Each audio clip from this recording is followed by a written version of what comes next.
এই এলাকায় আর লোক নাই, আছে কিনা আল্লাহই ভালো জানে। প্রত্যন্ত অঞ্চল তো, আমি দেখলাম আশপাশে তো ইন্ডিয়া, আসতে গেলে এক পাশে আসবে, আর এক পাশে তো দাদাবাবুরা বসে আছে। ওখানে কিছু লোক দাদাবাবুরা আসবে, কিন্তু ওরা আসতে দিচ্ছে না। হয়তো আমাদের আলোচনা শুনে ঘেরা বেড়া ভেঙে কিছু লোক আসতো, কিন্তু আসলে বারবার টুস করে গুলি করবে, এই জন্য ওনারা আসতে পারতেছে না। যারা ওই পারে বসে শুনতেছেন শুনুন, আল্লাহ আপনাদের পরে বরকত দিক, আল্লাহ আপনাদের ঈমান আমলে বরকত দিক। আপনারা যারা ওপারে আছেন তারা একটু ভালো করে স্পষ্ট করে শুনুন, একদিন ভারত মুসলমানদের দেশ পরিণত হবে, একদিন ওই ভারত মুসলমানদের হাতের ভিতরে আসবে। যদি বলেন হুজুর এটা আপনি আবার কোথায় পেলেন? আল্লাহর নবী ভবিষ্যৎবাণী করে রেখে গেছে যে একদিন ভারতের সঙ্গে মুসলমানদের যুদ্ধ হবে। কি হবে? সেই যুদ্ধে বহুত মুসলমান জীবন দেবে, তবুও শেষ পর্যন্ত ওই ভারতের রাজধানী দিল্লিতে মুসলমানদের কোরআনের পতাকা উড্ডীন হবে। আল্লাহ রসুলের সব ভবিষ্যৎবাণীগুলো সত্য হয়েছে, এটাও ইনশাল্লাহ সত্য হবে। আল্লামা সাইদি যে কথাগুলো বলেছিলেন সব কথাগুলো সত্য হয়েছে না হয়নি? সাইদি বলেছিলেন যে আলেম ওলামাদের পরে দেশের মানুষের পরে অত্যাচার বন্ধ করো, নতুবা এমন সময় আসবে পালানোর জন্য ইঁদুরের গর্ত খুঁজে পাবে না। হইছে? হইছে না হয়নি? গণ হইছে? এরপরে আল্লামা সাইদি বলেছিলেন আমাদের মৌলবাদ মৌলবাদ বলে গালিগালাজ করো না, আমরা 12 কোটি আছে মৌলবাদী মানে গাছের গোড়ায়, আর তোমরা কিছু আছো আগাবাদী গাছের মাথায়। বেশি মৌলবাদী মৌলবাদী করবা, গাছের গোড়া ধরিয়ে নাড়া দেব। লাভ দিয়ে দাদা বাবুর বাড়ি দিল্লি গিয়ে পড়বা, কিয়ামতের আগে আসতে পারবে না। আর ঠিক পড়বে না দিল্লিতে যেয়েই পড়িস। এই কথা বলেন কথা বলেন কথা বলেন। ভারত যখন বাবরি মসজিদ ভাঙতে ছিল, আল্লামা সাইদি বলেছিলেন বাবরি মসজিদ ভাঙুনি, গোটা পৃথিবীর 200 কোটি মুসলমানের অন্তর ভেঙেছ। আমি লক্ষ জনতাকে নিয়ে দোয়া করছি, তুমি যেমন বাবরি মসজিদকে ভেঙে টুকরা টুকরা করেছ, আল্লাহর কসম ভারত তোমার দেশ একদিন ভেঙে টুকরা টুকরা হয়ে যাবে। বন্ধুগণ, ৭৪তম এক বিরাট ইসলামী জলসা ওই সালে সব কথা বলে, তাহলে এটা ইসালে সব মাহফিল নয়? এবার বলুন তো ইসালে সব মানে কি? আপনারা তো ইসালে সবে বসেছেন, ইসালে সব মানে কি? ইসাল মানে হলো পৌঁছানো, পাঠিয়ে দেবা। সব মানে কি? নেকি। এই মাহফিলটার আরবি শব্দতে দিয়েছেন ইসালে সব, আর এর বাংলায় অর্থ হলো নেকি, পৌঁছায়া দেওয়া। কাদের আমলনামায়? যারা দুনিয়ার থেকে বিদায় হয়ে গেছে তাদের আমলনামায় নেকি পৌঁছাই দেওয়াটার মাহফিলকে বলা হয় কি? সব মাহফিল, ইসালে সব মাহফিল। তাই যদি হয়, বাড়িতে যারা বসে আছেন মনে করতেছেন খিচুড়ি খাবেন, মনে করতেছেন সকালবেলা বিরিয়ানি খাবেন, খান, আমি আপনার নিষেধ করব না, কিন্তু একটা জিনিস মনে রাখেন, যদি নেকি না হয় তাহলে মৃত্যু ব্যক্তিদের নামে পৌঁছাই দেবেন ডাকি। কথা বোঝেননি? আমার কথা বোঝেননি? আপনি যদি আজকে কিছু নেকি না অর্জন করেন, তাহলে সকালবেলা যখন দোয়া হবে তখন আপনি কি পৌঁছাই দেবেন? যদি বলেন আমি তো নামাজ পড়ি, ভাই নামাজ পড়েন, আপনি নেকির জন্য না, নামাজ পড়তেছেন আল্লাহর হুকুম পালন করার জন্য। আর এখন যে কোরআন শরীফটা শুনলেন এইটা হলো নেকি, এখন আর শুনতেছেন এইটা হলো নেকি। মাঝে মাঝে সুবহানাল্লাহ আলহামদুলিল্লাহ বলতেছি, এইটা কি? নেকি। এই নেকিগুলো আমাদের পিতা মাতা, দাদা দাদি, নানা নানি, পূর্বপুরুষ যারা চলে গেছে তাদের নামে পৌঁছায় দেব ইনশাআল্লাহ। 1 2 3 এই 3টে ভাগের থেকে 3 জন ও 6 জন লোক হাত তুলে বলবেন হুজুর আমার পরিবারের কোন লোক কবরে যায়নি। হাত তোলেন। তোমার আব্বা বেঁচে আছে? আছে। দাদা আছে? দাদা নেই। তাহলে তোমার দাদার জন্য আজকে সওয়াব। জি। তাহলে এইরকম কেউ না কেউ কবরে গেছে না যায় নাই? বলুন তো, আপনি যে ঘরে বসবাস করতেছেন ওই ঘরে আপনার আগে কে ছিল? বাবা, বাবার আগে ওই ঘরে কে ছিল? দাদা, দাদার আগে ছিল পরদাদা। এভাবে করে একের পর এক চলে যাচ্ছে, তারা কিন্তু আপনার কাছে হস্তান্তর করে যাচ্ছে। এখন আপনার সর্বোত্তম দায়িত্ব হলো বছরে একবার কর্তৃপক্ষ হাজারো কষ্ট করে ইসালে সব মাহফিল দেয়, এই মাহফিলে আপনাকে অ্যাটেন্ড করে কিছু নেকি অর্জন করে তাদের আমলনামায় পৌঁছায়া দেওয়া। কথা কি ক্লিয়ার? তাহলে আমরা এখানে নেকি অর্জন করি, তাদের আমলনামায় পৌঁছাই দেবো ইনশা। তাহলে গ্রামে এখনো যারা আছেন পায়ে ধরে বলি, শুধুমাত্র যারা রান্না বাড়ার কাজে ব্যস্ত এই লোকগুলো ছাড়া সবাই কোরআনের মাহফিলে এসে বসুন। যদি আপনার কপাল ভালো হয় আমার কথা আপনার কানের ভিতরে ঢুকবে, আর যদি কপাল ভালো না হয়, নবীর অশ্বনী আবু জেহেল হেদায়েত পাইনি, তোমার কপাল যদি মন্দ হয় তুমিও আসবা না। তবে আমরা দোয়া করি আল্লাহ তোমাদের কপাল ভালো করে দিক। তাহলে ইসলামী জলসা ইসালে সব গেল একটা। এবার ইসলামী জলসা মানে যেখানে ইসলাম থেকে কথা হয়, কোরআন থেকে কথা হয়, হাদিস থেকে কথা হয়, এইটার নামে তো ইসলামী জলসা। এবার আল্লাহ রসুল বলেছেন আদ-দীনু নাসিহাতুন সালাসা কুলনা লিমান ক্বালা লিল্লাহ ওয়া লিরাসূলিহি ওয়া লিকিতাবিহি ওয়া লিআইম্মাল মুসলিমিনা ওয়া আম্মাতিহিম। নবী বলেন যখন ইসলামী জলসা হবে, ওয়াজ মাহফিল হবে, কোরআন হাদিসের তাফসীর মাহফিল হবে, সিরাত মাহফিল হবে, তখন বক্তা যখন ওয়াজ করতে বসবে বক্তার ভিতরে 5টা জিনিস থাকা লাগবে। যদি 5টা জিনিসের আলোচনা না হয় তাহলে সেটা ইসলামী জলসা হবে। সাহাবীরা বললেন কুল্লা লিমান, ইয়া রাসূলুল্লাহ, বক্তা যখন ইসলামী জলসায় ওয়াজ করবে তখন 5টা জিনিস, সেগুলো কি কি? নবীজি বললেন বক্তা যখন ইসলামী জলসায় কথা বলবে সর্বপ্রথম তার মুখ থেকে উচ্চারিত হবে আল্লাহর নাম। কার নাম? বক্তা এবং শ্রোতারা সবাই প্রশংসা করবে কার? আরো জোরে বলেন কার? 1 নম্বর। 2 নম্বর, বক্তার মুখ থেকে রাসূলের নামে দুরূদ পড়া হবে, শ্রোতারাও দুরূদ পড়বে। এবার বলুন 1 নম্বর আল্লাহর নামে প্রশংসা আদায় করতে হবে, আমরা করেছি না করিনি? করেছি তো। 2 নম্বর রাসূলের নামে দুরূদ, আমরা রাসূলের নামে দুরূদ পড়েছি না পড়িনি? 3 নম্বর ওয়ালি কিতাবিহি, আল্লাহ রসুল বলেন কোরআন থেকে আলোচনা করা লাগবে। এবার আমরা 3 নম্বর পয়েন্টে যাব, কিসের থেকে আলোচনা করব? আরো জোরে বলেন কিসের থেকে আলোচনা করব? 4 নম্বর আইম্মাল মুসলিমিনা ওয়া আম্মাতিহিম, আপনারা সাধারণ মুসলমান, আপনাদের এই ওয়াজ শুনে কিছু উপকার হোক এমন কিছু আলোচনা বক্তার মুখ থেকে আসা লাগবে। আর 5 নম্বর হলো নেতারা বক্তৃতা করে চলে গেছে, এই এক নেতা বসে আছে। 5 নম্বরে নেতার নেতৃত্ব সম্পর্কে কিছু কথা বলা লাগবে। এখন ওরা রাজনীতি বলেন আর জ্যামিতি বলেন, নেতা কেমন হবে, কারা নেতৃত্ব দেবে মুসলমানদের, এ কথাও বক্তার মুখ থেকে আসা। যদি এই 5টা বিষয়ের সমন্বয় না হয় তাহলে এটা ইসলামী জলসা বলা যাবে। তাহলে আপনারা দেখেন ইসলামী জলসা, তাহলে ইসলামী জলসায় 5টা জিনিস আলোচনা হোক, এটা কি আপনারা চান? কারা কারা চান হাত উঁচু করে আল্লাহরে দেখান। জোরে একটা তাকবীর দিবেন, নারায়ে তাকবীর। আরো জোরে নারায়ে তাকবীর।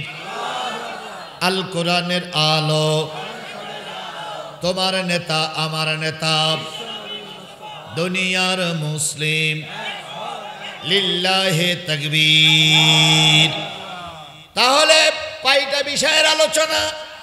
আমি এই 5টা বিষয়ের বাইরে যদি যাই আপনি লোকেশন দেবেন, আপনি নোট দেবেন, আর 5টা বিষয়ের ভিতরে যদি থাকি আপনি যত বড় নেতা হন আমার ব্যাপারে আপনার কথা বলার অধিকার নাই। কারণ আমরা কিন্তু কারোর কাছে মাথা বিক্রি করে ওয়াজ করতে আসিনি। কথা বলেন ঠিক না ঠিক? যেই সময় আওয়ামী লীগের নেতারা দাপুটিভাবে দাপট দিয়ে বেড়াইছে সেই সময় আমরা ময়দান কাঁপিয়ে কথা বলেছি। কথা বলেন ঠিক না ঠিক? অনেক মঞ্চের থেকে আমাকে গ্রেফতার করা হয়েছে, আপনাদের মতন জনগণের কারণে নিয়ে যেতে পারিনি। অনেক মাহফিলে আমাকে ডাইরেক্ট গুলি করা হয়েছে, বন্দুকের গুলি আমার দুই পাশে চলে গেছে, আমাকে মারতে পারেনি। অনেক মাহফিলে আমাকে লেকেল বাহিনী, হাতুড়ি বাহিনী আক্রমণ করেছে, মালিক আমাকে বাঁচাই রেখেছে। সেই সময় যদি টিকে থাকতে পারি, আর এখন তো সব আমাদের, এখন সব আমাদের না, ডাইনে বামে পিছনে সামনে উপরে নিচে সব জামাত বিএনপির লোক। এখন এখানে আর ভাগ বাকুম করলি সেটা জিব্বা টেনে ভারতে পাঠাই দেবো ইনশাআল্লাহ। যদি মনে করো আমার কথাগুলো খারাপ লাগতেছে, রাগ করে ইন্ডিয়া চলে যাও, তোমার ম্যাডাম কাছে ইন্ডিয়ায়, তুমিও ইন্ডিয়ায় চলে যাও। তোমার মতো 2-4 লোক আমার দেশের থেকে চলে গেলে আমাদের কিছুই হবে না। কথা বলেন, কথা বলেন, কথা বলেন। দিদি গেছে দাদার বাড়ি, ভাবি গেছে ভাইয়ের কাছে, তুমি যাও আপার কাছে, তবু আমাদের ডিস্টার্ব করবেন না ইনশাআল্লাহ। তাহলে এবার কিসের থেকে আলোচনা করব? 2টা পয়েন্ট হয়ে গেছে না? 3 নম্বর পয়েন্ট কিসের থেকে আলোচনা হবে? আমি সেই কোরআনের পয়েন্টে আলোচনা করতে যে সূরা সফের 3টা আয়াত আমি আপনাদের সামনে তেলাওয়াত করেছি। কোন সূরা? সফ, সূরাতুন আস-সফ। এই 3টা আয়াত আমি আপনাদের সামনে তেলাওয়াত করেছি। মোট 14টি আয়াত, 2টা রুকু। মদিনায় অবতীর্ণ সূরা সমূহের ভিতরে একটা অন্যতম সূরা। বলুন তো কয়টা আয়াত? মোট 14টা। 28 নম্বর পারার 61 নম্বর সূরা। এখানে অনেক কওমি হুজুর আছেন, অনেক হাফেজ সাহেবরা আছেন, অনেক মসজিদের ইমাম সাহেবরা রয়েছেন, অনেক মাদ্রাসার শিক্ষকরা আছেন। সকলের জ্ঞাতার্থে বলতেছি, আমি একজন ক্ষুদ্র মানুষ, বড় বড় আলেম এখানে বসে আছেন। আমার ব্যাপারে মন্তব্য করার আগে মোনাজাত পর্যন্ত আপনাকে এখানেই থাকতে হবে। তার আগে দয়া করে কোনো আজে বাজে মন্তব্য করতে পারবেন না। এটা হলো আমার কাছে, আপনাদের কাছে দাবি। আমি আপনাকে লোকেশন দিচ্ছি, আমার চেয়ে আপনার জ্ঞান বেশি। আমি যেগুলো বুঝাতে পারবো না লোকেশন অনুযায়ী আপনি সেগুলো খুঁজলে আপনি আমার চেয়ে ভালো বুঝবেন। আজ যদি বুঝে মনে করে থাকেন যে জিহাদির কথাগুলো সত্য, আপনাকে মানতে হবে, কারণ আপনি একজন মুসলমানের রাহাবার। কথা বলেন, কথা বলেন, কথা বলেন। শুধু দিন কায়েমের জন্য তাবলিগীর আমিরের দায়িত্ব নয়, দিন কায়েমের জন্য ওই হেফাজতের মামুনুল হকের দায়িত্ব নয়, শুধু দিন কায়েমের জন্য ডাক্তার মোহাম্মদ শফিকুর রহমানের দায়িত্ব নয়, দিন কায়েমের জন্য প্রত্যেকটা নাগরিকের ব্যক্তিগত দায়িত্ব। আমি সাতক্ষীরার থেকে এসে গলা চিল্লাবার আপনি কোনো দায়িত্ব পালন করতে পারবেন না, তা হবে না ইনশাআল্লাহ। তাহলে কত নম্বর পারা? 28 নম্বর পারা। কত নম্বর সূরা? 61 নম্বর সূরা। নাম কি? আস-সফ। কয়টা আয়াত? 14টা আয়াত। কয়টা রুকু? 2টা রুকু। 14টা আয়াতের ভিতর থেকে আমি আপনাদের সামনে তেলাওয়াত করেছি 10, 11, 12। কয়টা আয়াত? 3টা। আস-সফ আরবি শব্দ। আস-সফুন শব্দের অর্থ হচ্ছে সারিবদ্ধ, কাতারবদ্ধ, জমাটবদ্ধ, জামাতবদ্ধ। কেমন সারিবদ্ধ, কেমন জামাতবদ্ধ? আল্লাহ বললেন কান্নাহুম বুনিয়ানুম মারসুস, এমন শক্তভাবে দাঁড়িয়ে যাবে, গোটা দেশ যদি তোমাকে ধাক্কা দেয় তোমাকে নাড়াতে পারবে না। এই ওয়াজটা কাজে লাগিয়েছিলেন আমাদের দেশের ছাত্র সমাজ। কথা বলেন। এর আগে বাংলাদেশ জাতীয়তাবাদী দল বিএনপি অনেকবার রাস্তায় নেমেছে, যতবার রাস্তায় নেমেছে গুলি হয়েছে, ময়দান ছেড়ে চলে এসেছে। বাংলাদেশ জামাত ইসলামীর শীর্ষ নেতাদের ফাঁসিতে ঝুলানো হলো, আল্লামা সাঈদীকে জেলখানায় ঢুকে ঢুকে মারা হলো। অনেকবার টোপলা টুপলি বেঁধে নিয়ে, লাঠি সোটা নিয়ে জামাত ইসলামের নেতারা রাস্তায় নেমেছে, টিকতে পারি নাই। 2-4 জন পড়ে গেছে, রাস্তা ছেড়ে দিয়েছে, কিন্তু ছাত্ররা ছিল কান্নাহুম বুনিয়ানুম মারসুস। ছাত্রদের টার্গেট ছিল 7 জন।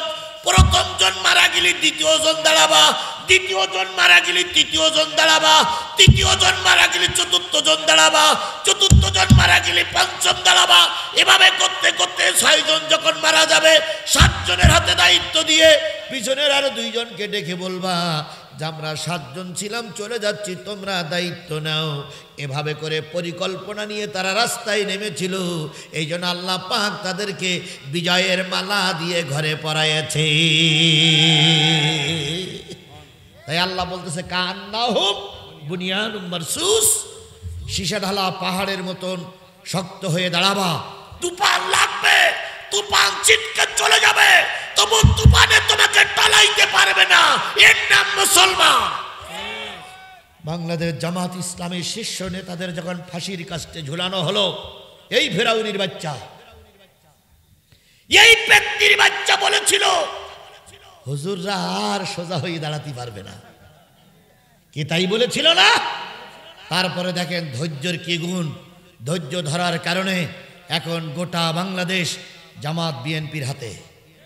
যদিও তারা নির্বাচিত সরকার নয়, কিন্তু ডিসি, এসপি, প্রশাসন, পুলিশ, বিজেপি যারা হেডকোয়ার্টারে আছে তারা সবাই জামাত বিএনপির পরামর্শ ছাড়া এক কদমও চলে না। তাহলে ধৈর্য ধারণ করেছিল বলে আল্লাহ বিজয়ের মালা পরাইয়েছে। কথা বলেন ঠিক না বেঠিক? আল্লাহ নিজেই বলেছেন ওয়ালা তাহিনু ওয়ালা তাহজানু ওয়া আনতুমুল আ'লাউনা ইন কুনতুম মুমিনিন। তোমাদের কোনো ভয় নাই, তোমাদের কোনো চিন্তা নাই, আমি আল্লাহ তোমাদের বিজয় দেব যদি তোমরা কি হও। আরো জোরে বলেন কি হও, আরো জোরে বলেন কি হতে পারো। যাদের হৃদয় আছে আল্লাহর ভয়, তারা কভু পথ ভুলে যায় না, তারা কভু পথ ভুলে যায় না।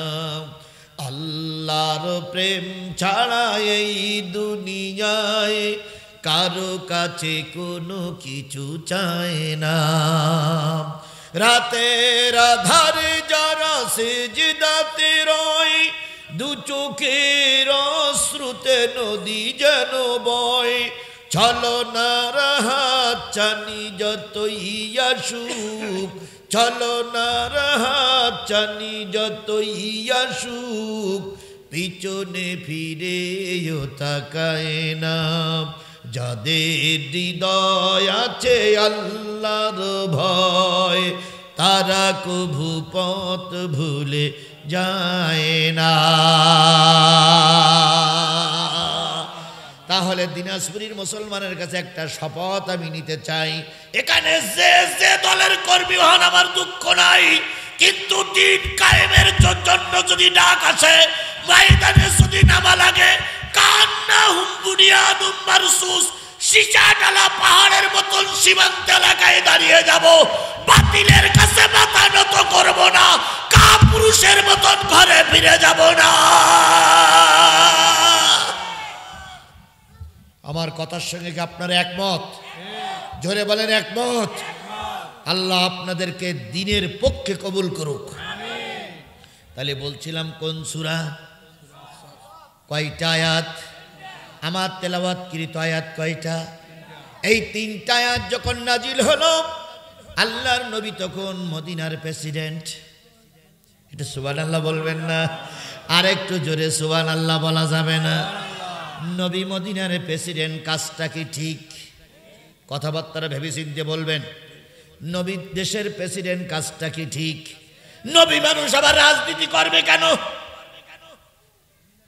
নবী মানুষ এসেছে লোকের গায়ে ফু দেওয়ার জন্য, তাই নবী এসেছে তাবিজ কবজ লেখার জন্য, তাই নবীকে দিন কায়েমের জন্য কি আল্লাহ পাঠাইনি? জোরে বলেন, দিন কায়েমের জন্য কাটার আল্লাহ পাঠাইনি? গতকালকে দেখলাম একটা রাজনৈতিক দলের বড় নেতা, তিনি বলতেছে দিন কায়েমের কথা কোরআন শরীফে কোনো জায়গায় লেখা নেই। আবার দেখলাম ওনার মাথায় টুপি। আমি বললাম এই ভণ্ডামি টুপি বাদ দাও। এ কথা আওয়ামী লীগ পর্যন্ত কোনোদিন বলি নাই। আওয়ামী লীগের পরিবর্তে তোমরাই বলতেছ, মনে করা হচ্ছে তোমরা আওয়ামী লীগের আর এক পিঠ। সুতরাং কথা যা বলতে হবে হিসাব কিতাব করেই বলতে হবে। কথা বলেন। মনে আসলো তাই বলে দিলাম তা বলা যাবে না। যে কথা বলতে হবে তার দলিল প্রমাণ থাকা লাগবে। আমার ভাইয়েরা, তাহলে কয়টা আয়াত? এই তিনটা আয়াত যখন নাজিল হলো, রাসূল তখন মদিনার কি শুধু প্রেসিডেন্ট নয়, উহুদের ময়দান থেকে ফিরে এসেছেন। বলুন তো উহুদের ময়দানে মুসলমানরা কতজন মারা গিয়েছিলেন? 70 জন। আহত হয়েছে 70 জন। কোন মানুষের হাত নাই, কোন মানুষের পা নাই, কোন মানুষের চোখ নাই, কোন মানুষের কান নাই। উহুদের ময়দানে আল্লাহর নবী আহত হয়ে পড়ে আছেন। এমত অবস্থায় একজন নারী খবর পাইলেন। মা বোনেরা অনেক এসেছেন, ভালো করে খেয়াল করুন। একজন নারী সংবাদ পাইলেন উহুদের ময়দানে তার পরিবারের লোকজন মারা গেছে, এমন কি নবীও নাকি মারা গেছে। ওই নারী যে অবস্থায় ছিল ওই অবস্থায় ছুটলেন উহুদের ময়দানে। যাওয়ার সময় দেখে একদল মানুষ একজন মানুষকে ঘাড়ে করে নিয়ে আসতেছে, তার দুখানা পা নেই, রক্ত ঝরতেছে। তখন এত বড় ভালো ডাক্তার ছিল না, রক্ত ঝরতেছে। নারী দাঁড়িয়ে বললেন, আল্লাহর বান্দারা, এই লোকটি কোন পরিবারের লোক? ওরা দাঁড়িয়ে বললেন, বোন, এই লোকটা অমুক পরিবারের লোক। তুমি কোথায় যাচ্ছ? কই, আমি উহুদের ময়দানের খবর নিতে যাচ্ছি। যারা ওই পা কাটা লোকটারে নিয়ে আসতেছিল তারা বলতেছিল, বোন বাড়ি ফিরে যাও, তোমার ভাই আর তোমার বাবা এক জায়গায় লাশ হয়ে পড়ে আছে, ওখানে গেলে তুমি কাউকে জীবিত পাবে না। ওই নারী দাঁড়িয়ে বললেন, ও আল্লাহর বান্দারা, আমার বাপ আর আমার ভাইয়ের সংবাদ তোমাদের কাছে জানতে চাই না। তাদের যদি আল্লাহ ডাক দিয়ে থাকে তারা চলে গেছে, বলো তো উহুদের ময়দানে আমার নবী কেমন আছে? কারণ ভাই বাপ পাওয়া মারা গেলে ভাই বাপ পাওয়া যাবে, নবী বিদায় হয়ে গেলে আর নবী পাওয়া যাবে না। কি আর নবী আসবে? মা কানা মুহাম্মাদুন আবা আহাদিম মির রিজালিকুম ওয়ালাকির রাসূলুল্লাহি ওয়া খাতামান নাবিয়্যিন। নবীর পর্ব শেষ হয়ে গেছে, আর নবী আসবে না। বলো আমার নবী কেমন আছে? ওই লোকগুলো বললেন সংবাদ, কেউ কেউ বলতেছে নবী মারা গেছে, কেউ কেউ বলতেছে বেঁচে আছে। মহিলা আবার ছুটলেন। কিছু দূর যাওয়ার পর আর এক দল আসতেছে, তারা বলতেছে, বোন কোথায় যাও? তোমার স্বামী উহুদের ময়দানে শহীদ হয়ে গেছে। ওই নারী বলতেছে, ও আমার ভাইয়েরা, আমার বয়স এখন কম, যদি আল্লাহর রসুল বেঁচে থাকে আর আমার স্বামী যদি মারা যেয়ে থাকে, আলহামদুলিল্লাহ, আমি বিয়ে করলে আর একটা স্বামী পাবো, কিন্তু রসুল মারা গেলে আর রসুল পাওয়া যাবে না। ওই নারী আবার চলতে শুরু করলেন। কিছু দূর যাওয়ার পরে আর একদল লোক আসতেছে, তারা বললেন, বোন কোথায় যাও? তোমার ছেলে উহুদের ময়দানে শহীদ হয়ে গেছে। নারী বললেন, ছেলে গেলে ছেলে পাওয়া যাবে, নবীজির খবর বলো। কেউ বলতে পারে না। হঠাৎ করে উহুদের ময়দানে যেয়ে দেখে একদল মানুষ নবীকে ঘিরে দাঁড়ায় আছে, হেলমেট ভেঙে গেছে, কলাটা ভিতরে ঢুকে পড়েছে, কাফেরের আঘাতে দান মুবারক শহীদ হয়ে গেছে। নবীজির ঠোঁট কেটে গেছে, রক্ত ঝরতেছে, সব সাহাবীরা কাঁদতেছে, কলাটা কেউ বের করতে পারে না। আল্লাহর নবীর সামনে ওই মহিলা সাহাবী যে বললেন, ইয়া রাসূলুল্লাহ আসসালামু আলাইকুম। নবীজি মাথা উঁচু করে বললেন, বোন, নবীর পরে গোসা করো না, নবীর পরে রাগান্বিত হয়েও না। দিন কায়েমের পথে তোমার বাবা তোমার ভাই মারা গেছে, দিন কায়েমের পথে তোমার স্বামী তোমার সন্তান মারা গেছে। মহিলা বলতেছে, আলহামদুলিল্লাহ, আমি আপনার কাছে অভিযোগ দায়ের করতে আসিনি। নবীজি বললেন, বোন, যখন তোমার সন্তানটারে ওরা একটা পা কেটে ফেললো, আমি উহুদের পাহাড়ের পরে দাঁড়িয়ে দাঁড়িয়ে দেখতেছিলাম। যখন দ্বিতীয়বার পা কাটলো, আমি নবী তখনও তার বাঁচানোর জন্য চেষ্টা করতেছিলাম। এরপরে ডান হাত কাটলো, তখন আমার দিকে তাকাইয়ে বলতেছি, ইয়া রাসূলুল্লাহ, আমার জন্য দোয়া করবেন, আমি আমার নাকে এখন জান্নাতের গন্ধ পাচ্ছি। ভগবান, আমি মুহাম্মদ রাসূলুল্লাহ সাল্লাল্লাহু আলাইহি সাল্লাম তার দিকে তাকাইছিলাম, বাম হাতটা কেটে ফেললো কাফেরেরা। ওই ছেলেটার পা কাটা হাত কাটা অবস্থায় আমাকে ডেকে বলতেছিল, ইয়া রাসূলুল্লাহ, আমার মা আর আমি ছাড়া আর কোনো সন্তান নাই।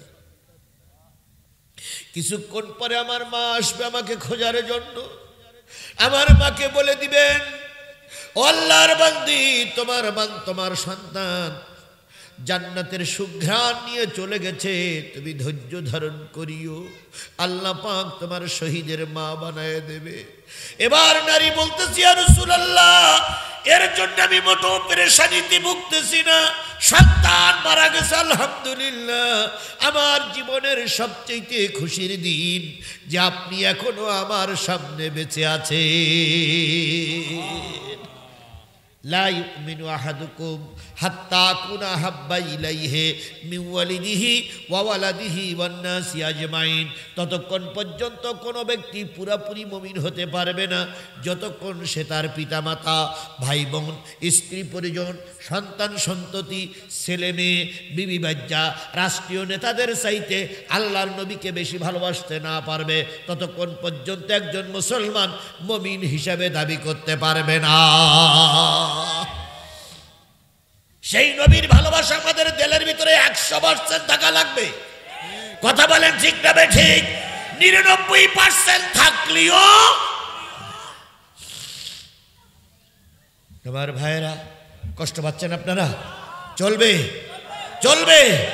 কারা কারা রাজি আছেন একটু হাত তুলে দেখান তো। নারায়ে তাকবীর, লিল্লাহে তাকবীর। এই এলাকায় আর লোক নাই আছে কিনা আল্লাহই ভালো জানে, প্রত্যন্ত অঞ্চল তো। আমি দেখলাম আশপাশে তো ইন্ডিয়া, আসতে গেলে এক পাশে আসবে, আর এক পাশে তো দাদাবাবুরা বসে আছে। ওখানে কিছু লোক দাদাবাবুরা আসবে কিন্তু ওরা আসতে দিচ্ছে না। হয়তো আমাদের আলোচনা শুনে ঘেরা বেড়া ভেঙে কিছু লোক আসতো, কিন্তু আসলে বারবার টুস করে গুলি করবে, এই জন্য ওনারা আসতে পারতেছে না। যারা ওই পারে বসে শুনতেছেন শুনুন, আল্লাহ আপনাদের পরে বরকত দিক, আল্লাহ আপনাদের ঈমান আমলে বরকত দিক। আপনারা যারা ওপারে আছেন তারা একটু ভালো করে স্পষ্ট করে শুনুন, একদিন ভারত মুসলমানদের দেশ পরিণত হবে, একদিন ওই ভারত মুসলমানদের হাতের ভিতরে আসবে। যদি বলেন হুজুর এটা আপনি আবার কোথায় পেলেন? আল্লাহর নবী ভবিষ্যৎবাণী করে রেখে গেছে যে একদিন ভারতের সঙ্গে মুসলমানদের যুদ্ধ হবে। কি হবে? সেই যুদ্ধে বহুত মুসলমান জীবন দেবে, তবুও শেষ পর্যন্ত ওই ভারতের রাজধানী দিল্লিতে মুসলমানদের কোরআনের পতাকা উড্ডীন হবে। আল্লাহ রসুলের সব ভবিষ্যৎবাণীগুলো সত্য হয়েছে, এটাও ইনশাল্লাহ সত্য হবে। আল্লামা সাইদি যে কথাগুলো বলেছিলেন সব কথাগুলো সত্য হয়েছে না হয়নি? সাইদি বলেছিলেন যে আলেম ওলামাদের পরে দেশের মানুষের পরে অত্যাচার বন্ধ করো, নতুবা এমন সময় আসবে পালানোর জন্য ইঁদুরের গর্ত খুঁজে পাবে না। হইছে? হইছে না হয়নি? গণ হইছে? এরপর আল্লামা সাইদি বলেছিলেন আমাদের মৌলবাদ বলে গালিগালাজ করো না, আমরা 12 কোটি আছে মৌলবাদী মানে গাছের গোড়ায়, আর তোমরা কিছু আছো আগাবাদী গাছের মাথায়। বেশি মৌলবাদী করবা, গাছের গোড়া ধরি নাড়া দেব।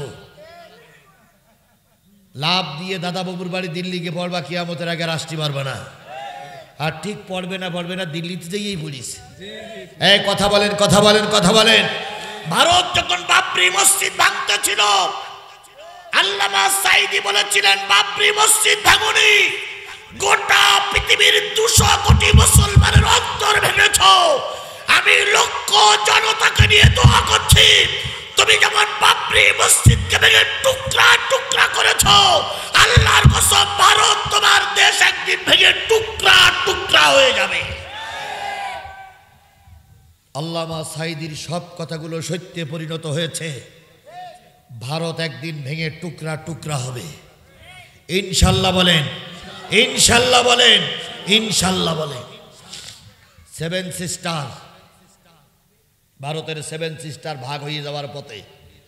খুব তাড়াতাড়ি শুনবেন মণিপুর স্বাধীন হয়ে গেছে।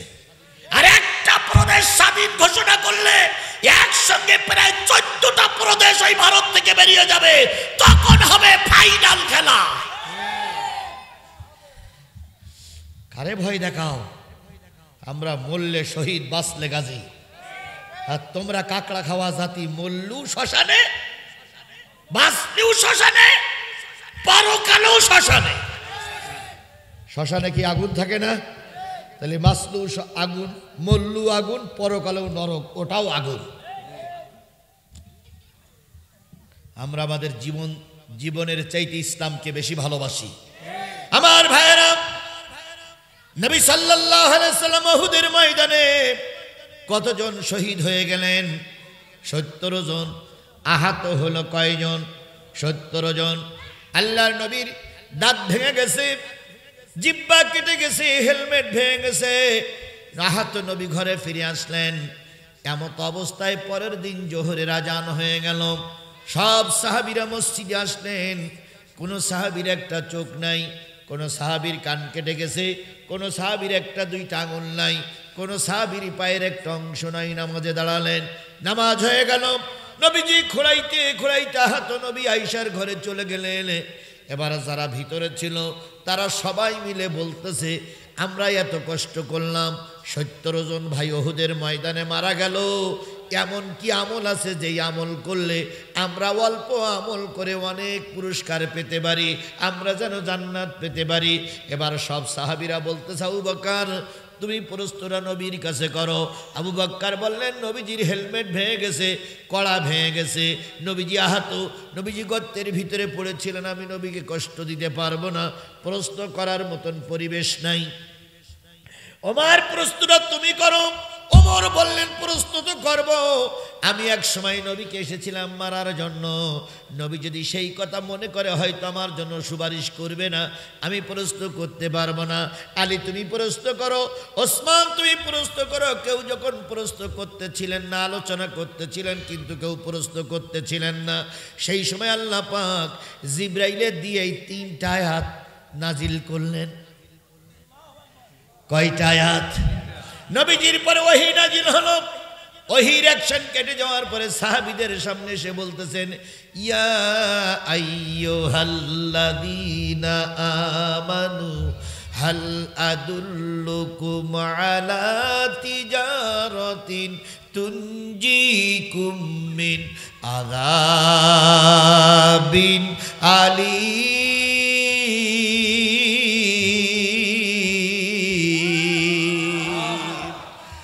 মদিনার মসজিদে বসে বসে যারা এই কথা আলোচনা করতেছে, অল্প কাজ করলে জাহান্নাম থেকে মুক্তি পাবে, তাদের জন্য ওহী নাজিল হয়ে গেছে। ওহী ঈমানদারেরা, তোমাদের এমন একটা ব্যবসার কথা, কাজের কথা কি বলে দেব না, যেই কাজটুকু করলে কেউ দোজখে যাবা না। কোথায় যাবা না? এখানে আওয়ামী লীগের নাম বলিনি, বিএনপির নাম বলিনি, জামাতের নাম বলিনি, চরমনার নাম বলিনি, হেফাজতের নাম বলেছি, বলেছি ঈমানদারেরা। কি দারেরা? ঈমানদারেরা। হে ঈমানদারেরা, তোমাদের এমন একটা ব্যবসার কথা কি বলে দেব না, যে ব্যবসা করলে তোমরা কেউ দোজখে যাবা না। তার মানে অবশ্যই বলে দেব, তার প্রথম সত্য হচ্ছে তুমিনুনা বিল্লাহ। তাহলে দোজখে যেতে চাই আমরা কেউ? এখানে দোজখে যাওয়া লোক আছে? আমরা সবাই কিসে যেতে চাই? আরো জোরে বলেন, কিসে যেতে চাই? আমাদের দেশের 2 জন লোক জান্নাতের সার্টিফিকেট পেয়েই গেছে। তার ভিতরে একজন হলো শেখ হাসিনা, উনি জান্নাতের সার্টিফিকেট পেয়েই গেছে। আর একজন কেরা বলেন তো? ওরে না, দড়িশুড়ি কাদের, ওই যে টাঙ্গাইলে একজন আছে গামছা কাদের, ওর নাম কি, পুরো নাম কি? বঙ্গবীর কাদের সিদ্দিকীর আরেকটা ভাই আছে লতিফ সিদ্দিকী। এই লতিফ সিদ্দিকী বলেছে আমার আমলনামায় কোনো গুনাহই নাই। তাহলে ওনার আমলনামায় যদি কোনো গুনাহই না থাকে তাহলে উনি জান্নাতি না? আর যদি বলেন হুজুর শেখ হাসিনাকে আপনি কি করে জান্নাত বললেন, এই জন্য বললাম যে সারা জীবন শোনা যায় তাহাজ্জুদের নামাজ হলো 2 রাকাত, 4 রাকাত, 8 রাকাত, 12 রাকাত, কিন্তু আমাদের সাবেক প্রধানমন্ত্রী উনি দৈনিক 30-40 রাকাত করে তাহাজ্জুদ নামাজ পড়তেন। কি শোনেননি আপনার? এই কথা শোনেন, আমি কি নতুন বলতেছি নাই? প্রায় নেতারা বলতেন আমার নেত্রী 30-40 রাকাত করে তাহাজ্জুদ নামাজ পড়ে। তাহলে যে লোক 30-40 রাকাত করে তাহাজ্জুদ নামাজ পড়ে সে কি দোজখে যাবে আর একজন ছিলেন নারায়ণগঞ্জের কি জানো, হ্যাঁ শুধু বলতেন খেলা হবে। উনি বলতেন আমি 70-80 রাকাত করে নফল নামাজ পড়ি। তাহলে যে ব্যক্তি 70-80 রাকাত নফল নামাজ পড়লো, 30-40 রাকাত করে নফল নামাজ পড়লো, তারা কি দোজখে যেতে পারে না। আর আমাদের দেশের একজন হুজুর বলেছিলেন, ও প্রধানমন্ত্রী আপনি জান্নাতি। বলিনি? তাহলে ওনারা জান্নাতে যাবে কিনা ওরা আল্লাহর পরে ছেড়ে দেয়। এখানে আওয়ামী লীগের কথা নেই, বিএনপির কথা নেই, জাতীয় পার্টির কথা নেই, জামাতের কথা নেই। কথা হচ্ছে যদি ঈমান এনে থাকো, এমন একটা কাজের কথা কি তোমাদের বলে দেব না, যেই কাজ করলে তোমরা সরাসরি কোথায় যাবে? জান্নাতে যাবে, কেউ জাহান্নামে যাবে না। তাহলে আমরা সবাই কোথায় যেতে চাই? আরো জোরে বলেন, কোথায় যেতে চাই? আবার একটু দেখতে চাই কারা কারা জান্নাতে যেতে রাজি। ওরে ভাই, এখন জান্নাতে যেতে বললাম হাত তুললে না, আল্লাহ দেখে রাখতেছে। কিয়ামতের দিন যতই কান্নাকাটি করা হয় তো আল্লাহ দেবে না। আল্লাহ আপনাদের হাতগুলোরে কবুল করুক। আচ্ছা, এর ভিতরে সুদখোর কি আছে? আছে? একটু হাত তোলেন তো ভাই, যারা সুদ খান একটু হাত তোলেন তো। আগে বললেন সুদখোর আছে, এখন হাত তুলতেছেন না কেন? তোলেন। কেউ হাত তুলবে না, কারণ হাত তুললে সবাই কি করবে? দেখি ভাববে। তাহলে এই লজ্জাটুকু যদি ভিতরে এসে থাকে, আজকের থেকে তওবা করুন, সুদ আর খাবেন না। আপনার আজকের থেকে যদি আপনি তওবা করে ফিরে আসেন, আর যদি সুদ না খান, আল্লাহ আপনাকে মাফ করে জান্নাতে দেবে। সুতরাং আমরা জান্নাতি হতে চাই। কিসে যেতে চাই? জান্নাতে যেতে চাই। জান্নাতে যেতে গেলে 3টে জিনিস লাগবে। 1 নম্বর হচ্ছে তুমিনুনা বিল্লাহ, আল্লাহর পরে ঈমান আনা লাগবে। ঈমান আরবি শব্দ, ঈমান শব্দের অর্থ হচ্ছে বিশ্বাস। ঈমান শব্দের অর্থ হচ্ছে কি? আমানতু বিল্লাহি ওয়া মালাইকাতিহি ওয়া কুতুবিহি ওয়া রাসূলিহি ওয়াল ইয়াউমিল আখিরি ওয়াল কদরি খাইরিহি ওয়া শাররিহি মিনাল্লাহি তাআলা ওয়াল বাসি বাদাল মাউত। এই 8টা জিনিসের পরে পুরোপুরি বিশ্বাস করার নাম হলো, আরো জোরে বলেন, নাম হলো ঈমান। শুধু ঈমান মুখে মুখে বললে হয় না, মুখ দিয়ে উচ্চারণ করতে হবে, অন্তরে বিশ্বাস করতে হবে, কাজে পরিণত করার নাম হলো ঈমান। আজকে দেশের ক্ষমতার জন্য কে কত রকম কায়দা করতেছেন, কিন্তু বাংলাদেশ জামাত ইসলামী আপনি করুন আর না করুন, ওটা আপনার ব্যাপার, ওটা আপনার ব্যাপার। কিন্তু একটা জিনিস মনে করবেন, একটা জিনিস মনে করবেন, একটা জিনিস মনে করবেন, বাংলাদেশ জামাত ইসলামের যে কজন নেতারে ফাঁসিতে ঝুলানো হয়েছিল, প্রত্যেকটা নেতার কাছে বলা হয়েছিল রাষ্ট্রপতির কাছে জীবন ভিক্ষা চাও। ওরা স্পষ্ট করে বলেছিল, আমার যদি ফাঁসির কাছে মৃত্যু হওয়ার পরে আবার জীবিত হই, আবার যদি মৃত্যুবরণ করতে হয়, কোন মানুষের কাছে জীবন ভিক্ষা চাবো না। এর নাম কি? এর নাম কি? ঈমান। আর আমরা সারা জীবন বলে আইছি ইসলামের দিন কায়েমের পক্ষে, দিন কায়েমের পক্ষে, দিন কায়েমের পক্ষে। ঠিক নির্বাচনের একদিন আগে 1000 টাকা বলি, চাচার ঈমান 1000 টাকায় বিক্রি। এরকম চাচা আছেন কারা কারা? হাত তোলেন যে হুজুর টাকায় ভোট দেব। এখন হয়তো নেই, সময় মতন পাওয়া যাবে। কথা বলেন, কথা বলেন, কথা বলেন। বিশ্বাস করো মুসলমান, বাংলাদেশ স্বাধীন হওয়ার পর থেকে 53টা বছর আমরা জেল খাটতেছি, জীবন দিচ্ছি, রক্ত দিয়েছি, 20টা মামলা মাথায় করে ঘুরতেছি। আয়না ঘরে 5 দিন আমাকে গোপন ঘরে রাখা হয়েছিল, বাড়ি ঘর ভেঙে সব তছতছ করে ফেলানো হয়েছিল। 53টা বছর আন্দোলন করতেছি কিসের? দিন কায়েম করার জন্য, কোরআনের আইন প্রতিষ্ঠা করার জন্য। কথা বলেন, কথা বলেন, কথা বলেন। এই কোরআনের আইন প্রতিষ্ঠা করার জন্য আল্লামা সাঈদী রক্ত দিল, কোরআনের আইন প্রতিষ্ঠা করার জন্য মতিউর রহমান নেজামী রক্ত দিল, কোরআনের রাজ কায়েম করার জন্য হেফাজতের আলেমেরা রাজপথে গুলি খেয়ে মরল। 53টা বছর পরে একটা সুযোগ আমাদের সামনে এসেছে কোরআনের রাজ কায়েম করার। কত বছর? 53 বছর পরে সময় পেয়েছি। আল্লাহর কসম জাতির পায়ে ধরে অনুরোধ করি, এই সময়টা অবহেলা করে কাটালে আরো 100 বছর বাইর খাওয়া লাগবে।